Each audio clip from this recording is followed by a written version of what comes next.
Hello, I'm Rachel from Douentza Garden in Ireland, and today I want to introduce you to 3 easy ornamental grasses that are great for garden use.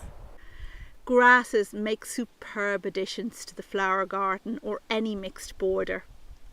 It's important to go a little further than a mere riot of colour when designing your garden.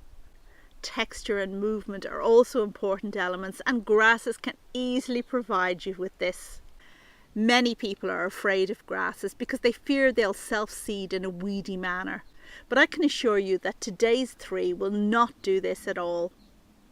My 3 picks for you require full sun and well-drained soil. My first grass is Mexican feather grass.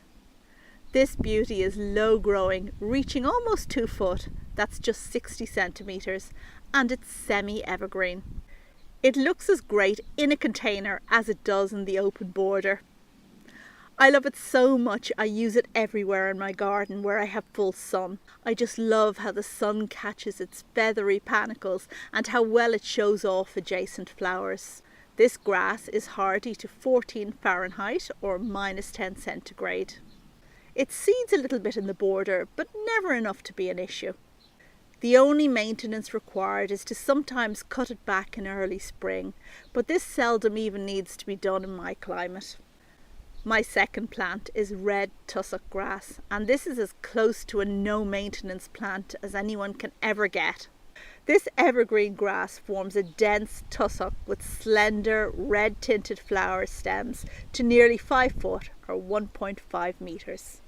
It requires a little more moisture than the other 2 grasses and better drainage in winter, but it's hardier, tolerating temperatures as low as -4 Fahrenheit or -20 centigrade.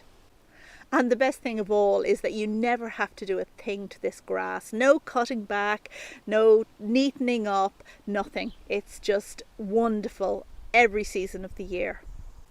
My final grass for today is golden oat. It's a robust, tufted, evergreen grass that reaches to maybe 6.5 foot or 2 metres, with arching panicles of oat-like flowers which ripen to gold. It looks fabulous when planted on a corner, and although tall, it's very light and airy and doesn't give a heavy impression at all. Although this grass is evergreen, I find that a trim in spring does wonders for neatening up its appearance. Golden oat grass is hardy to 14 Fahrenheit or -10 centigrade. So my best advice is to experiment a little. Try 1 or 3 of these grasses and see if you like them. And who knows, it will probably tempt you to try a few more. Happy growing!